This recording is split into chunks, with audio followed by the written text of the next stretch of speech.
We're going to have fun today, okay? People are very afraid whenever I moderate panels because I usually don't follow script.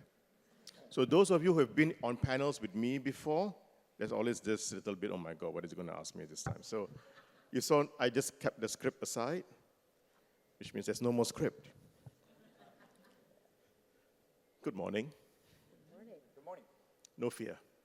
You see, Wada-san has his laptop ready just in case he's got like a list of like 25 answers just in case. But you know what? We're going to have a good conversation. And today the topic is about the global aspect. How the world has changed so rapidly and how it is taking shape in Asia. And to help us with that conversation, we have got representation from 3 different countries. So we have got Curtis from China. He doesn't look it. Very Chinese. We have got Ritu, Canada. Woo! And Wada-san, Japan, from the Nippon Foundation. So the topic today is going to be that, how the world has changed. For the last 5 years, we always start the main panel, the main plenary, with a global view, a global viewpoint, and then we bring it down further, as you'll see throughout the entire day. So I'm going to start off with a global view with Ritu first. So Ritu, you're coming from a frozen North American continent. Like literally. Why does anybody live there which is below -30? I don't get. Well, it actually does speak to how incredible Canada is, because when I left Toronto last week, the thermometer actually read -25, and you would only ever live in a place where it's -25 if the culture is incredible, you have the ability to be. And so I am so grateful that I get to live there, but I am also so grateful that I get to experience the world and to be here with you here in Asia and Hong Kong in particular. It's such a blessing, so thank you. In a warmer Asia. For and sure. It's warm. Yes, of course. And it's warm. And my hair, it's so humid here. I'm having the best hair days. She actually asked for a heater in her hotel room. I don't know why. I did. I'm like, what kind of Canadian am I? I'm like, I didn't realize your thermostats don't have heat. And so I was like, I need a heater. I'm Canadian. No, in Asia, nobody uses air conditioning. It's one switch. Cold, very cold, and hot. Yeah. That's it. Okay, questions are on. I would like to make this as candid as possible. So as you're asking questions, I will slot those questions in as we are asking at the same time. Shall we do that? Let's not wait till the end to put questions in. If you've got something bothering on your mind, throw it in, and then we read it out. So, Ritu, the world has changed, and thanks to one individual, whom we will not name, Voldemort, we will not name, but the world has also changed positively. You know, we have seen so last year in the same summit last year, it was just a few days after the infamous Jan 21 declaration. The mood in the room was somber here in Hong Kong. And we don't have that mood today because something has changed. So what are you seeing happening in North America, and how do you see that impact coming over this part of the world?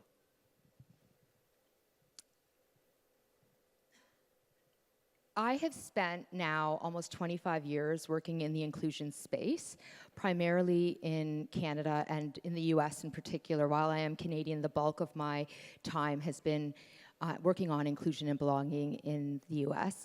And globally, I've spent a lot of time here in Asia as well, pre-pandemic in person, here in Hong Kong, and virtually. In the US and in Canada and a few other jurisdictions, I would say we have seen a freezing effect on inclusion and belonging work, and it has been as extreme as you probably read about and hear about. It is as bad as it comes across. And unfortunately, the chilling effect has hampered the progress that we have made over the last few decades. That being said, the thing that makes me feel so inspired, and one of the reasons I am so excited to be here today with you all, is that it's almost as though there has been an opening for other jurisdictions and regions in the world to step up. And that is exactly what we are seeing, because while a lot of the organizations in this room and that are located here in Asia may have some influence, be influenced by what's happening in the US in particular, there has also been tremendous resistance. As many of you know, there is a thread, and even as in the message that Scott gave us, that we must lead. You are so well situated to take the lead and fill this increasing, growing gap that exists on how do we continue to cultivate inclusion and belonging across workplaces, because there is a business imperative. It is the right thing to do, and frankly, it is the global trend. We are more diverse now across so many identities than ever before. And here's another thing that is evidence of how exciting the movement is here in Asia and can be going forward. I first came to Hong Kong to speak now 12 or 13 years ago, and just by way of training, just by way of background, I'm a lawyer by training. I used to practice law. I practiced for a few years, like big Canadian law in the towers, and then I transitioned to doing talent management. I became an HR executive, which I did for several years, and then for now over 15 years, I've been running my global consulting practice. So I came to Hong Kong 12, 13 years ago. When I came, the first few years, I was invited by clients here in Hong Kong and in other regions where I was speaking to focus primarily on gender. And in fact, I was cautioned and asked to minimize my comments on the LGBTQ plus experience. And I was troubled by it, but I understood, because I'm from Asian background myself. I'm from Indian culture. My parents were born and raised in India, while I was born in Canada. But here we are, 12 years later, and I'm attending an event that I'm speaking at later this week for the LGBTQ plus community. And so that shows you how progress is being made. And in fact, the other thing I have clocked since I have started doing more and more work in this region over the last few years is that the conversations around mental health inclusion and disability inclusion, in my view, arguably are far more ahead than the conversations that we're having back home. Because back home we say we care about mental health and disability inclusion, but they actually stay more on the back burner. So what am I saying? I'm saying you are well positioned to lead and be at the forefront of providing and shaping what continues to happen in inclusion and belonging across the world, and I strongly encourage you to take that stage. And we shall take it back. So, and it was a nice segue Ritu has given to ask a similar question to Wada-san. And Wada-san represents the Nippon Foundation. And I was happy to attend the Sing 25 summit in Tokyo in December by the Valuable 500 alongside the Nippon Foundation, where it was the world's first disability accountability summit, where global CEOs were present in one room, stating their stand that disability inclusion is good for business and why it is important for all of us, because we all will be disabled one day in one shape or form. So why not use it as an advantage for creating good business? And that is where the Nippon Foundation was a major sponsor. So Wada-san, I think in Japan specifically, and the role that you play in the Nippon Foundation, maybe you can also talk about who the Nippon Foundation is, as well as why disability inclusion, and how do you see the foundation itself can support and progress this conversation in Japan and beyond in Asia. Thank you very much. My name is Makoto Wada from the Nippon Foundation Tokyo. And the Nippon Foundation is a non-profit, private, independent grant-making foundation, like Hong Kong Jockey Club here in Hong Kong. And our Nippon Foundation is the largest grant-making foundation and one of the largest in Asia. Our annual budget is roughly about $450 million US, and out of which $10 million US goes to the disability inclusion project in Asia. But when I say the $10 million US, it's not a big number. But when it comes to the disability initiative in Asia, actually it's really big. The Nippon Foundation is dedicating ourselves to promote disability education and the employment for the last 40, 50 years. And as Sudish-san mentioned, we could, everybody could be a disability, and according to the WHO statistics, 10% of the people living on this earth has some sort of the disability. So we cannot just ignore the disability from even the business side. And the reason why the Nippon Foundation support the Variable 500 since 2019 is that we know that we have many projects for the supporting people with disability in Asia. We have like a scholarship program, skill training, but it is very difficult for the people with disabilities to get employed, to become the part of the society, to make livings.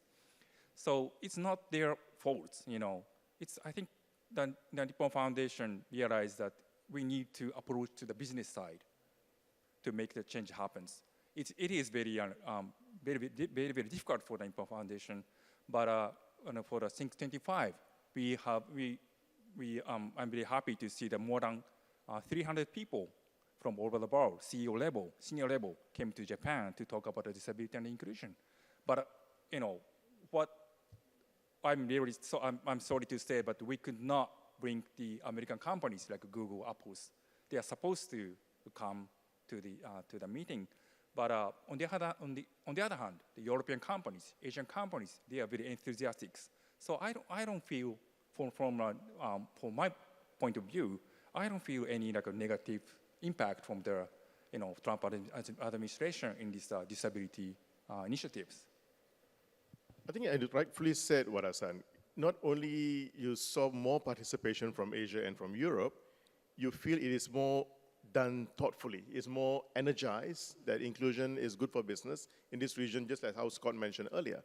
And congratulations for running such a wonderful summit. It was a great 2 days. Thank you. And it's Tokyo during December, of course, it's nice, isn't it? But it was a wonderful time, and a lot of learnings that we picked up from that, and hoping to see more through the support of the Nippon Foundation. Yes, sure. But now let's go a little bit closer to home. Home. I see question marks all over their house. I'm like, what are you talking about now? So Curtis, you lead the efforts on inclusion across the region for Dow Chemicals. And yes, it's a chemical company. Yeah, and why can't they have inclusion in a chemical company? And I think this is where I think we'd like to hear from Curtis in terms of why inclusion and why in Dow, and how do you see it is driving the right behaviors that you're looking to drive, especially based in China? So good morning from Shanghai. Well, so yes, my home is Shanghai. And actually this morning when you told us to stand up, I had an identity crisis. Do I stand up for US or do I stand up for China, or did I just stand up for just to stand up? Stand up. Yeah. And it's funny, there's that YouTube video, where are you from? And more I'm finding this a complex question for myself. I've been in China now 13 years, living in Shanghai. And so when people say, where's home? Where are you from? Shanghai. And then they look at you like, I was like, what? Oh, you mean, where are you from? And so no, so to me, Asia is home. And I say that proudly because I don't have a desire to go back across the ocean for many reasons, except to see my mom and dad. But a lot because of what you were saying too, Ritu, is that 2026 is the pivotal moment for us here in Asia. It is the year of the horse. It's the year of the fire horse. Any Ma's here? Your fire is coming. This is really a year for us to stand up and to say, let's hear our voice.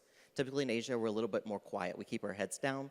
We keep our voices subtle. We stay up really late on night calls because we report into the US or report into Europe, right? And I see some heads nodding. That's going to continue. But what iRemarkable says, for example, is it's not bragging when it's based on facts. We need to be talking about the world of inclusion from a perspective of Asia. Why does it matter for us as a chemical manufacturing company? Because we look at our aging workforce. and we see that there is a socioeconomic impact. We see that as we're growing, our employees need to be able to show up, to be cared for, to have that sense of belonging, and to know that they can still be developed even if they're 2 years from retirement or being retired. Because in Asia, we have mandatory retirement. But then there's also this intersectionality with accessibility. And I think that's one of the great things that we see that's happening here in Asia and Japan and in the mainland and in South Korea and Thailand, et cetera. The governments they're not calling it inclusion, but what are we doing? Look at retirement ages. They're extending. Why? Because they see the workforce is becoming imbalanced. And we're seeing that the younger talents are also coming in saying, that's not the kind of company I want to work for. And so we here in Asia, we're having to pivot to say, we need those younger talents that are coming in to feel like when they come in, they have a voice, that they're seen, that they're heard. But when they're not okay, that it's okay for them to take a mental health first break, for them to say that my company supports me in that. And so doing this work in Asia, I really say, to me, I think at one point we were looking to see what is the West doing, and that has shifted, and that is shifting. And I'm empowering and asking and begging you all, I'm not begging you, because you got it in here. This is our time to let Asia shine, and really to have the West and to look at us. Inclusion is not a bad word. Belonging is, when you walk in, you have that sense of belonging, you know what it feels like. But it's also important to be able to say that in your local language. For 你们会说中文, 归属感 is 特别 important. So if you understand that word, belonging, in Chinese, there's that, in Mandarin, there's that sense of a belonging. And it's very different than when you say it in English, belonging. The glass belongs on the table. But when you say it in Chinese, you say 你归属感. That sense of belonging, it resonates. And when we say that in each of our individual languages, there's something just gets, it gets in there. That is my why. My why is because I know what it means to be excluded, living in Shanghai. But more importantly, I know what it means to be included. I know what it means to have someone to come in and say, let's switch the language. Or, is everyone here? Or, hey, this person is not speaking up loud. What do you really think? So when people are called in, and that whole with concept, and we'll dig into that later. Wow.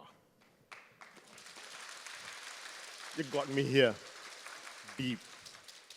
I think, and rightfully said, we have an opportunity over here. And taking this conversation over the last 5 years across Asia Pacific, through the work that we do and through partnership with MTR, you know what, it's been great. We are using our Asian values, our innate Asian values, to do good for within the organizations and also to bring new customers on board. And that is where leadership shines. At Manulife, that's what we are seeing. It's been great for the brand. It's been great for the brand across the region that inclusion is actually driving the new future workforce who wanting to join an organization that has the right culture, and customers wanting to buy our products because they feel that we are a good company. So it is giving us the right momentum as a company. And I think you're rightfully saying that as well. But we have our youngest audience. Our youngest audience member, hi. I love it, isn't it? It's great. But Ritu, from a leadership standpoint, I mean, you speak to many leaders and you coach and you train and you mentor many leaders as well. How are you seeing leaders are using this as an opportunity to driving the right business values, like what Scott has mentioned earlier this morning? So I want to take a step back and I want to talk about the right business values. And what I want to do is put a spotlight on things that I think didn't ultimately end up going well, or we didn't do enough of in our work in the inclusion space in the US, and led to creating this foundation that has now put us in a place where there is a chilling effect and resistance and a backlash. And I don't mean politically, I'm talking about actually in workplace cultures. And the reason I want to put a spotlight on that and tied to your question is because if you are in Asia truly actually going to lead in the inclusion and belonging space going forward, I would like you to learn from the lessons that took place, that we have from America, and not make those mistakes here. Does that make sense? Are you with me? Okay. So good. So here are some of the things. I decided, first I wrote out everything that went wrong. Like I wrote it out in the negative, and I thought, nope, because I believe in being action-oriented and framed in the positive, I'm gonna flip it and give you the to-dos in the positive. The first thing I would suggest that you do in your inclusion and belonging work, and by the way, when I say belonging, I love that belonging was the #1 word on the board. Just so you know, after this session, I will be doing a book signing right outside. The SCMP, the conference, is gifting you a free copy, complimentary, which means if it's complimentary, the immigrant parent upbringing I had, you should come and get a copy. It's on belonging. I've written a full manual on how do we cultivate belonging, claim and create belonging, so please come and get that. And I'll talk more about belonging in my breakout session this afternoon. So my first to-do for you going forward is this.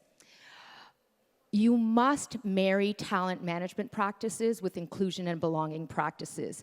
The divide that existed over the last few decades, where inclusion's over here and talent management is over there, has created such a disservice, because now, unfortunately, as inclusion, the attempt is to bring it in under talent management, there's resistance happening. Because it's like, but it's not part of talent management. And if inclusion had been better woven in with talent management practices, it would be so embedded as a rock within culture, it would be so hard to separate it out. And we wouldn't see the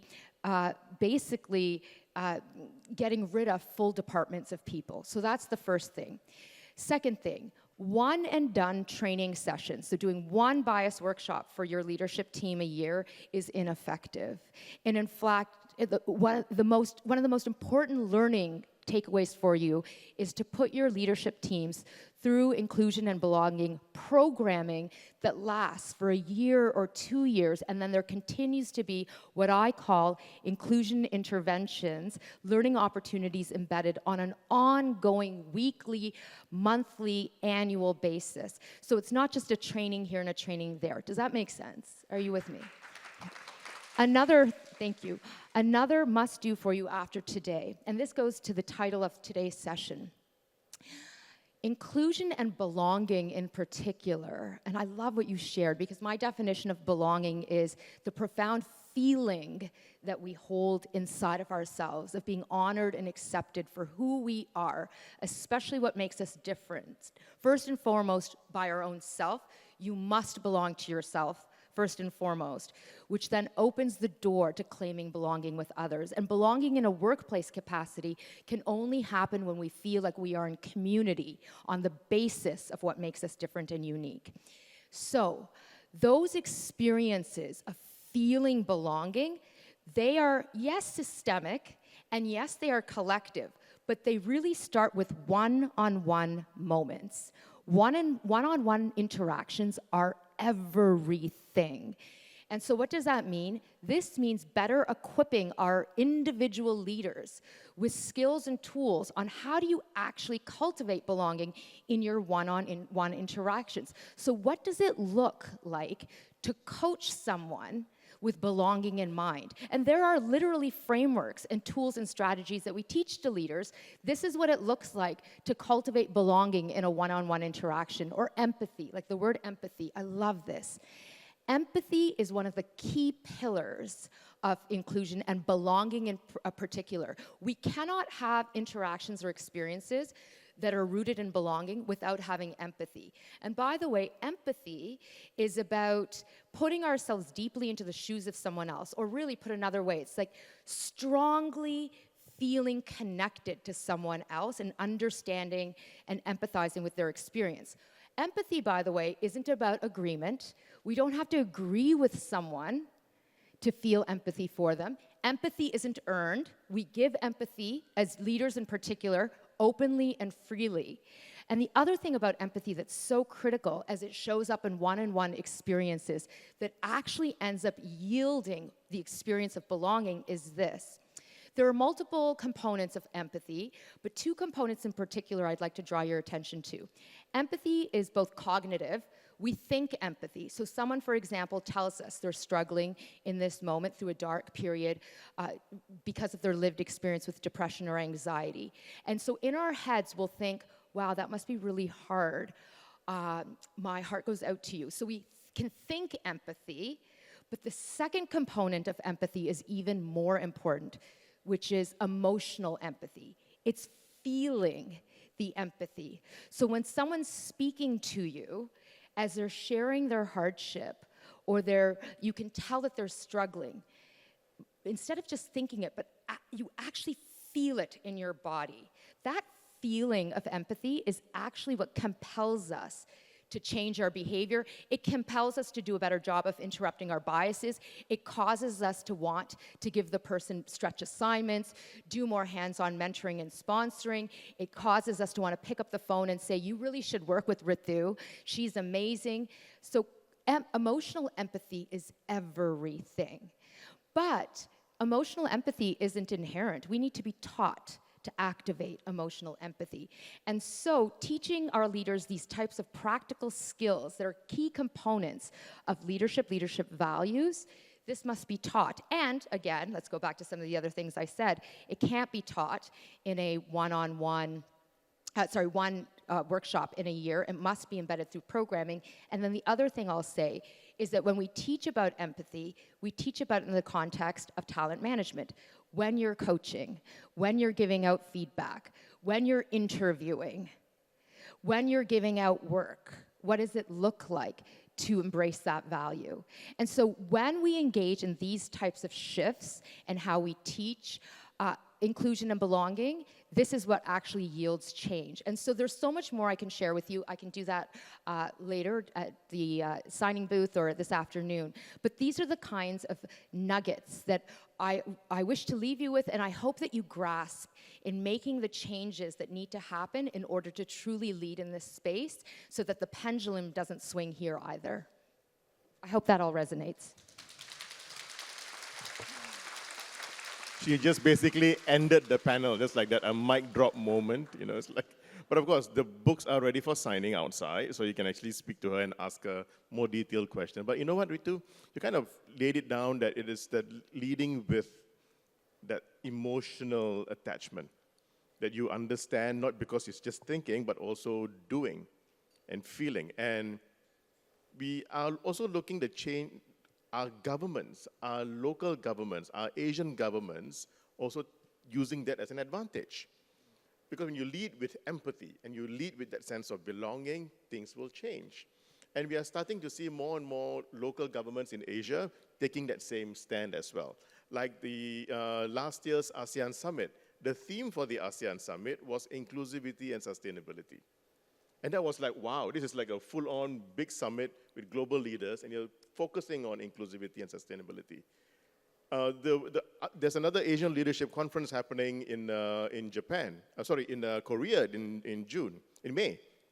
And the theme for that is inclusive economies. And so Asia is using it to our advantage. And how are you seeing that, Wada-san? That you are, from a Japanese leadership standpoint, and in your role that you play in looking at how global leaders and global governments are taking shape, are you seeing that governments taking this as an opportunity to grasp the audience? Yes, I think from the viewpoint of the non-profit side, at least, I think it's an opportunity. I just had a talk with I think one of the largest foundations in Middle East. On a few days ago, we talked about our strategy about funding to support the people with disabilities in the Middle East, things like that. But I've never heard the words from like a budget cut or any negative side. They are very keen to support the people with disabilities and the inclusion from the Middle East, and they try to cooperate with other organizations like the Nippon Foundation, not only the Nippon Foundation, but also other cooperative businesses in Middle East and in Asia. So I think it's an opportunity. Which is great. I'm seeing also, we can say many things about leadership changes. When a new president comes, a new prime minister comes, suddenly things change. But fundamentally, if the need of the people is being met and is being served, that is what will change leadership at SMs. Some questions are coming in. And I think I would like to use this as a time to go through the questions as well. Question number 2 seems very sensitive, and I think I would love to take it. The more sensitive it is, the better, isn't it? So the second question, I will open the floor to whoever wants to take this question. The question is, do you think the world is moving towards a severe religious and race divide? I love this question. I would like to open the floor. Curtis, you want to have a try? My grandma said never talk about religion publicly. However, I don't live there anymore. It's a good question, actually, because personally, I grew up very conservative Christian. I now follow Buddhism. And so when my mom says, I'm going to pray for you, I said, who are you praying to again? I forgot. Jesus so it's an internal joke within my family now.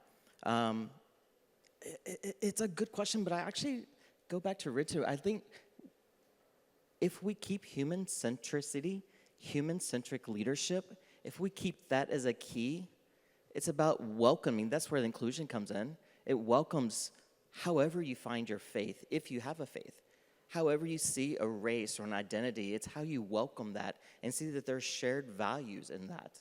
You know, even in my own personal journey of going from how I grew up and how I was raised to what I believe and what I follow now, there's threads. Some call it karma. Some call it do unto others as have them to do unto you. There's a thread. So I think it's an opportunity rather than being a crisis if we continue to be empathetic, if we can have that human-centric leadership. And I think that's where collectively Asia has the best opportunity to bring that in. I mean, look at how we work together with everyone, you know. And I think that's one of the things that shines in Asia, you know. And I love what Scott was saying earlier, you know, Asia, there's not a preacher. And when I'm talking to my counterpartners in the States, it's like, you know, well, so-and-so for Asia. I'm like, which language, which country, which time zone, what culture, what, you know. It's like it's helping them to continually to understand, you know, and I think we embrace that. So I didn't answer the question directly on purpose, but I think what it is we take a bigger step back and look at that human-centric leadership. That's where the ROI comes in, but that's also where I think the accountability comes in as well. I don't know. Well, I love what you're saying, and to add to some of what you've just shared, I think Asia is a beacon of an example of how it is that different ethnocultures and faiths can coexist in mostly harmony. Because I would say, like, I look at my own experience in going to India several times in my life. I can't even tell you how many times I've been there, and like many different faiths and ethnocultures are coexisting, and we are not seeing the severe divide and amongst ethnoculture and race like we are in other places around the world. So I think it depends on where you live. But let me bring this back to being Asia-centric. And I want to tie it back to my experiences on why it is that why do we end up in a world where there is a divide based on race, ethnoculture, and religion? It's, for me, based on all my years of work in this space, but also my self-work, like my work to be a healthier human being myself, I would tell you it's because of self-hate. When we do not belong to ourselves, when we are uncomfortable in our own skin, when we reject our own incredible identities, we end up engaging in self-hate. And then what ends up happening is because we hate ourselves, we start hating on others. And we believe the false premise that hating on others, pulling other people down, will cause us to become elevated. And so actually, the most important thing that every single one of us at this conference on this planet can do after today is to heal yourself. Heal your own woundedness so you belong to yourself. Because when we are happier and healthier and we feel more whole, physically, mentally, spiritually, we don't drag other people down. In fact, we want everyone to shine. You shine, I shine, you shine. And that is what being rooted in love is all about. And by the way, what I am sharing with you, if this isn't more Asian, I don't know what would be. And in fact, please know that the healing practices that are being used on the other side of the planet where I live hail from Asia. Like the practices that were co-opted, villainized, demonized, criminalized on this side of the world during history are now being taught to us on the other side of the planet as ways to not engage in self-hate and to be healthier. And so we just have to go back to our ancient indigenous practices here to work on healing. Are you with me? And so, hate happens in the self first. Heal yourself, belong to yourself. I love it. And I think in Asia, there's one word that comes to mind coming from Malaysia. It's all about respect. That one word is enough. I respect you. I respect myself. We believe in each other. Leave the divide to the leaders. Religion and politics are only successful because of the way they divide people. But we don't divide ourselves. Let them do the division. Like leadership at the end of the day is, how do I make other people feel? How do I make other people feel? And let's go back to those one-on-one interactions. It's all about, how do I make someone feel when they are with me? I want everyone to walk away from their interactions with me feeling good. And by the way, I am not a saint. I have breakdown moments too. Like sometimes I'm not very nice to the Uber drivers because I'm running late and I get stressed, and then I start to micromanage and my Uber score is really bad because I'm polite but I'm micromanaging, and then I walk away and I feel bad because I'm like, you just micromanaged the Uber driver, your score is gonna continue to be low, and then I feel crappy about myself, and I'm not a perfect human being, but I try. So we just need to try. So that then it goes to the nice one that I would like Wada-san to try. You mean the question about the religious and the race? No, the other one. no. In fact, the third one actually. Okay, Wada-san. third one is good. Let's try the third one. Okay, yes. So do you Yes. think the falsified information is a great challenge for the inclusion initiative? Yes.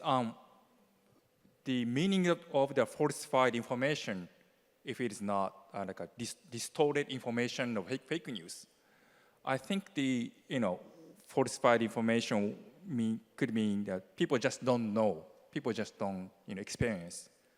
So when it comes to the inclusion, let's say the disability, some people say, well, they can't work, they can do the same job as the others, or they don't want to go to the school. They may want to stay in the home. But it's not true. It's not always true. If you actually if you talk to the people with disabilities, they can do a lot. And some of them have like a PhD, college degrees, and they can do a lot of work. So my answer to this question is that yes, it is a great challenge, but it's a great challenge for the people without disabilities. I think one way to answer this question is to just talk to the people with disabilities, talk to your friends and families, and then you will have I think then you can convince yourself that you are misunderstood. And this goes back to empathy again. Yeah, right? exactly. So you have a choice of just reading and trusting whatever you read, or there's also an opportunity to let's dig deep and find out more. And that goes back to the use of AI now. And that is the first question. Use of AI can seem quite divisive sometimes. Some people like it, some people don't like it. Some feels it has AI bias, some feels it's not. But again, what is garbage in, garbage out? What you put in is what you get. But, so Curtis, and from your standpoint, the question here is, what happens if the shareholders' ideas of progression and consumers' ideas of progression conflict with one another? So what the customer feels is inclusion or progression versus what the company's definition of inclusion doesn't match. So Dow is a B2B company. So our customers are many of your companies. You're our customer. So I like to look at that in two different ways. Previously, before joining Dow, I worked for another company that's very close to here that has a mouse as the boss, if you know what I mean. It's a very happy place on earth. So I'm glad that I have both of those perspectives. For Dow, our shareholders, they're on board. We're rolling out Inclusion 2030, which is our new strategy, our build-on strategy from 2020 to 2025. And the board's members all said unanimously, we are 100% behind you. This is why I'm on your board. This is why that you are a successful company. And this is, let's go. How can we be a part And by the way, can I take this back to my company too? You know, our CEO says inclusion is our business strategy. It is how we've done business for 129 years now this year, and that's how we sustain it. Does it mean that it's perfect? No, but it means that we try, you know. And so when you start thinking about that progression, and when we talk about AI, we can look at the challenges, yes, but we can also look at the opportunities. For me, it helps me to be way more efficient, way more effective. I love using Copilot. Well, I love using Copilot because it keeps me to thinking differently too. Build for me training on psychological safety targeted for a greater Asia-Pacific region, including these countries. Take into context cultural perspectives. Give me key examples from Asia-Pacific. Boom. That took me 3 minutes. Then my brain goes and say, this makes sense here, tell me more. So it allows us to think differently as well. But if we are not using AI in Asia, it's going to continue to have a Western focus, and it's going to continue to have an English-first focus. That's why for us in DAO, so we have, for our ERGs, we've launched an ERG workshop on how to use AI in Asia to make it more, yourself more efficient, more effective, reduce the stress that you're doing creating a poster, for example, but also use that researcher, use that analyzer to take the data and look at it in different ways, and that saves you time. But you still have to have the human element in that. And so that's where I see, you know, we look at the opportunity. Yes, there are some things about AI that are bad. There are some things that are bad about bread. But there's some good things about bread too. You know, there's pros and cons. There's yin and yang to everything. So I am an optimist. And so that's the way I see this, you know. And so the shareholders, I think, when we're able, and actually I like the third question that was there about the challenges of falsified information. I am a strong believer in the power of storytelling. If you have a story connected to inclusion, you cannot negate that. This is about LGBTQ, blah, blah, blah, blah. Or this is my experience as an LGBT member based in Shanghai who went through COVID lockdown, who used to be part of Shanghai Pride that no longer exists. That's a story. And I want to ensure that going forward we have equitable benefits. Or I broke my ankle 2 years ago, and now I have a different perspective of what accessibility really means because I couldn't go up the steps so fast because I had to work at home because it was too far. You know, when we're able to connect that story, my personal why, and we need to be telling our stories more, especially in Asia, why it matters to me, from the technician to the operator to the manufacturing site to the CFO. When we tell our stories why inclusion matters to us, what we do is remove those labels and we make it real and authentic. And that's when we get our stakeholders. That's when we get our investors on board because they see what's in it for me, what's in it for we. I love, love, love what both my co-panelists shared on storytelling, like speaking to your family, your friends, and the power of storytelling. So now let me tie it to the lessons learned in America and what to do differently here. Data collection matters. Data is everything because it does tell a story. But let me just share, the overemphasis on quantitative data to the exclusion of qualitative data is a problem. Qualitative data matters. Why? Because that's where the stories live. The numbers oftentimes do not reflect the reality because people don't self-report the truth of their experience because they're afraid of who is sitting back there reading and knows it's me and then I'm going to be afraid. But when we ask the stories and have these one-on-one conversations, that's when the real qualitative data storytelling comes through, and it's stories that activate empathy and create belonging. So collect the data, quantitative and qualitative, but give more light to the qualitative data going forward. There's so much more to unpack. Honestly, we have break time, circle time, and her sessions this afternoon. Thank you so much, one fellow panelists. You know, it's a lot of stories, but I think the fact of the matter is very simple. Inclusion is here to stay in Asia, whether you like it or not. It's whether now is how you use it to the betterment of your own company and to your own work in the community. Thank you so much, everyone. Big round of applause. Let's take a quick photo with them. Thank you to our panelists.